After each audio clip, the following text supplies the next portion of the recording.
Hey, greetings. Thanks for tuning in here to the Do Business Better podcast. And speaking of tuning in, that's exactly what we're going to talk about today. We're going to talk about why your customers tune in and are you giving them a reason to tune out? Okay, that's the subject. By the way, I know I've been saying this, so if you're a listener, I appreciate your patience. If you are a listener, I would also like you to consider being a viewer. We started putting our video podcasts up on the Damian Mason YouTube channel, which is D Mason Comedy, or just go on YouTube and type in Damian Mason. Please subscribe. The more subscribers you have, the more visibility you get, which means more people can see what we're offering through all of my commentary and my podcast. The playlist for this is the Do Business Better podcast playlist on my YouTube channel, where there's all kinds of other stuff of me live on stage and various agricultural commentary, etc. So thanks a lot for the consideration. Okay. You keep up with my stuff, and if you've read my book, Do Business Better, if you've watched any of my things, you know that I talk a lot about customer creation, constantly cultivating new clients. In the book, Do Business Better, I make a big point about the need to do that. You have clients that are going to go away. They're going to retire. They're going to change jobs. They're going to change careers to a completely different field. They're going to sell their business. They're going to get bought out. They're going to go bankrupt. They're going to die. Whatever the reason is, we must always be cultivating new clients. So we understand that, right? It's part of being in business. I don't have the same client base doing different stuff now than I was 15, 20 years ago. You do too. So we're always talking about retaining clients, getting rid of your worst clients, and also the need to create new clients. So we understand that, right? But what about when you lose clients because you've given them a reason to tune out? One of my big things has always been understand what you sell. Understand why it is that customers do business with you. Why do your clients give you their money? What do they get? And that's when we get into, like when I work with customers and when I do speeches, when I do consulting, I talk about what's the value proposition? What is the actual thing that they get? And usually people say, oh, it's because I have really good service. Okay, that's fine. Everybody says that. What's the real thing? What is the value proposition? What is that thing that they get from doing business with you? There's an old story. You've heard me say it probably. You've heard somebody say it in sales. Guy, gal, whoever, goes into a hardware store looking for a drill bit. What does the customer want? And of course, the first answer is a drill bit. And the second answer is no. He or she wants a hole. I would argue that it's even something beyond that. It's not a drill bit, nor is it a hole. It is what is going to be hanging on the living room wall that the hole is going to drill so that we can put the set screw in there and hang the family heirloom or whatever that thing is. You see, it's usually the product of the product that the customer is paying for. And then there's some other magic. There's some other little thing that there's some value proposition that means something to that customer. And that's when you really have them bought in. So it's always important to understand what it is you sell and then to understand what you don't sell. And that's where I'm coming up with this whole episode's point of understanding what you sell. Definitely understand what you don't sell, why your customers sure as hell don't come to you, and then giving customers a reason to tune out. So I'm going to talk about professional sports. This is not getting political. Don't freak out on me here. I'm going to talk to you about professional sports because as I record this right now in August of the year 2020, we've been, in my opinion, under some sort of siege as fans because we're coming out of the whole coronavirus. Then sports leagues said they're going to start playing again. But they didn't just start playing again. More than they even have the last couple of years, they took social and political stances. Now, I don't care where you line up and you don't care where I line up. I'm fairly libertarian. Doesn't matter to you. You might be a left-wing, you might be a right-wing person. Does not matter for this discussion. All that matters is that your business does not do what I believe the sports leagues are doing to their detriment, and that is giving vast amounts of their customers a reason to tune out. And you've heard the stats. Have you not heard the stats about, like, for instance, a bad retail experience? The customer won't complain, but he or she will never come back. There's like 70% of the people that are absolutely incensed say, I didn't talk to the manager, I didn't go on Yelp, I didn't send a letter to the CEO. I just am never going to go back there again because there's lots of other options. And that's where the sports leagues have a lesson for you and for I and how we do our business. And are we giving our customers a reason to tune out or forgetting why it is that they tune in? Are we understanding what we sell? I love football. I'm shooting on this angle right now so that you can see the pictures of my beloved Pittsburgh Steelers. Merrill Hodge and I bumped into each other, former running back for the Steelers, ESPN football analyst now, and the Washington, D.C. Airline Club. He and I talked for briefly and took a picture. Mean Joe Green, right over my right shoulder. One of the best defensive linemen of all time. Just the name, Mean Joe Green. Rod Woodson, Hall of Famer, from right up the road here in Fort Wayne, Indiana, went to my alma mater, Purdue.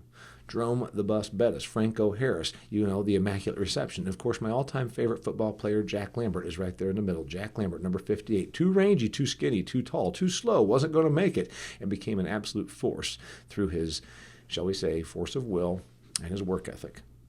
I love the Steelers. I love football. I played football. The only Mason boy out of the 5 kids that played football. I love watching football. I might even have a couple little wagers every weekend with some friends on some football games to keep it interesting. Because why else would you care about the Tampa Bay Buccaneers versus the Seattle Seahawks? Okay, here's the thing. The football league, NFL Football League, the Major League Baseball, the WNBA, the NBA have all decided to appease activist groups or to make themselves appear to be very socially conscious, are taking hard stances that I believe are going to cause many of their fans to tune out. You may disagree, and again, let's not worry about your politics, my politics, the guy down the road, the woman across the street, their politics. Let's just talk about what you're in the business of doing. You are in the business of providing a product. Should you stand for something? Yes. Should you stand for yourself? Should you stand for your convictions? Should you have your beliefs? Yes, you should. Just be cautious that you do not want to give your customers a reason to tune out, and you must always be cognizant of why they are tuning in. Sports is a relief. Sports is an escape. Sports, contrary to what some wacky, overzealous T-League coach told your kid, oh, sports is life. Sports is not life. It is for the people that play it. It's their livelihood. But sports is not life. And all these things where we compare this to this. No, real life is real life. Well, I'm going to make sure that my kid plays T-League so they learn a work ethic. Oh, come on. You know how I learned to work? Growing up on a dairy farm where it was our livelihood and also the daily obligation of going out and taking care of the cattle and making the hay so that we could put food on the table. You can call sports whatever you want. If you want to think that it's life, you want to think that it's, makes you the person you are today, that's all fine. But here's what you really got to realize. For the customer, the person that views WNBA or Major League Baseball or NBA or NFL or NHL or any of the other professional sports, it is escape, it is relief, it is entertainment. And when it gets to where it is hard for the customer to stomach what they see or to agree, or if they completely vehemently disagree, that customer, just like the one that gets pissed off at a bad restaurant experience and nobody seems to be empathetic, nobody seems to care, your food came out late, cold, it wasn't even the right order, and then I voiced my concern and said, hey, I'll just sit here and drink a beer until you get it right, and they said, well, you know what, we're too busy, blah, blah. That customer leaves mad and never comes back, right? What do you think is happening to the people that really consider themselves to be patriotic? Their sons and daughters served in the military, and the WNBA team gets up and runs off the court at the playing of the national anthem. And again, I don't care about your politics and you don't care about mine. Do you think that that's the right imagery? Is that the right branding? Now, of course, it doesn't matter because nobody really watches the WNBA anyhow, but let's talk about the NFL. It's got the best viewership of any professional sport in the United States of America. And they're making a big fuss over what songs are going to be played and whether they're going to kneel and then what they're going to put on the helmets and they're going to salute these. Is it because of their social consciousness, or is it because they think by appealing to social consciousness and by appealing to activist groups, they will show that they're open-minded and care? And in doing so, my prediction is they're going to alienate more people than they appease. Because the truth is, activists usually play bigger than they really are. It's an old football term, by the way. Jack Lambert played bigger than he was. He was only 214 pounds, but he played bigger than 214 pounds. You see, maybe he's 218, by the way. Okay, here's the thing. activist groups play bigger than they are. So then everybody has this idea through their brilliant media and their public relations and the fact that they create such a stir that this is really how most people think. And I would caution you that most people do not think like these activist groups. So when a sports league appeases them or believes they appease them, they probably create a disappeal to hundreds and hundreds more fans than there ever would be per person that's in the activist group. So what's your brand and business doing? Are you giving your customers a reason to tune out? Are you falling victim to appealing to some sort of activism, some sort of cause that you think is where everybody is, but actually many people are not? Are you giving your lifelong customers a reason to go somewhere else? I want to watch the football. I want to watch football. But I might watch bass fishing because when I flipped around on the TV the other day, I saw a guy catching fish in a really pretty setting, and all they were doing was talking about fishing. And I thought, that's pretty neat. No social causes, no politics. I'm not being propagandized nor agendaized, nor am I being brought into a dialogue that I didn't even want to be in, because when I flip on ESPN, you know what I want? I want entertainment. I don't want to believe that I just involve myself in the next episode of Crossfire where there's some debate going on, or I'm being told that somehow my country's a bad place, or whatever that thing should be. So what are you doing to give your customers a reason to keep tuning in? Do you understand what you sell? Do you understand your value proposition? Because I don't know that the sports leagues do right now. They are entertainment. They're entertainment. And they seem to be straying pretty far from that. What do you sell? What's your value proposition? What would you do that might cause your customer base, your clients, to tune out? That's the question you should always be asking yourself. Damian, you get active about stuff. I see you talking. You have got opinions. That's true, I do. But I'm a commentary guy. That's what I offer. I'm going to tell you that if you're thinking that you're going to appeal to your customer, sometimes that means you don't always appeal to your employees. See, that's the other thing about the sports leagues. They feel as though they have to do this to show that they're united with some of their athletes, the employees. The thing is, it is the customer who pays for the organization, for the business, for the employees. And if you alienate enough of them, they will not be your customer anymore, and they will not come and give you their money.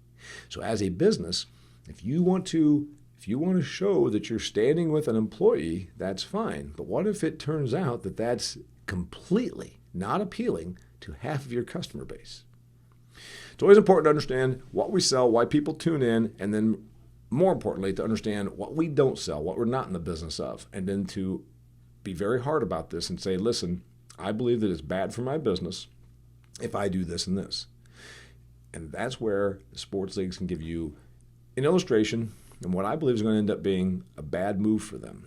Now, hopefully this just all goes away, meaning that they don't decide to become such politically oriented, agendaized, or socially involved organizations. They go back to just doing what they do, which is playing basketball and football and making it so that on a cool fall evening or a wintry day, we have something to tune into for our entertainment, because that is what they sell. Always be cognizant of exactly what you sell. Sit down, think about what you might be doing that's causing your clientele to tune out. It's not good for you. And remember, many people that you disenfranchise, many people that you, shall we say, offend, are not going to come back. And if you forget why it is you exist, it's a fundamental, fatal flaw for business. When you forget what it is that you provide, you forget what it is that customers tune in and give you their money for, your business doesn't stick around for long. I'll give you another part about this too, and this is the last one, the sports leagues. You're a private enterprise. Taxpayers probably do not buy your infrastructure. So this is the other thing that in my calculation the sports leagues have gotten wrong. You have the more ability to be more independent.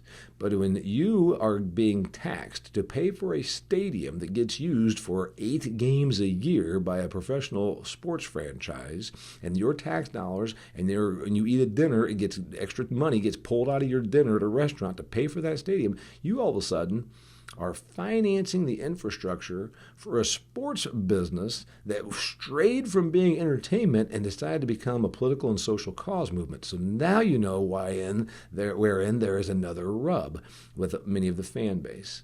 I predict this being bad. Don't let your company do this. Don't let your business do this. Always be cognizant of what you sell and what you provide, and why it is you're causing people to tune in and why it is that you might cause them to tune out. Speaking of tuning out, we're going to jump now. It's a nice short episode. I believe it's very timely. I don't mind if you disagree with me, but please take the business lessons and apply them to your own life. Also, please pick up my books if you have not. As you can probably imagine, a lot of folks are not working as much. They've got more isolated time. They might need something. So pick up my 2 books, Food Fear for the ag and food people that have interest in your life, and Do Business Better for people that want to do their business enterprise better. Pick them up at DamianMace.com. Until next time, thanks a lot for tuning in. It's the Do Business Better podcast.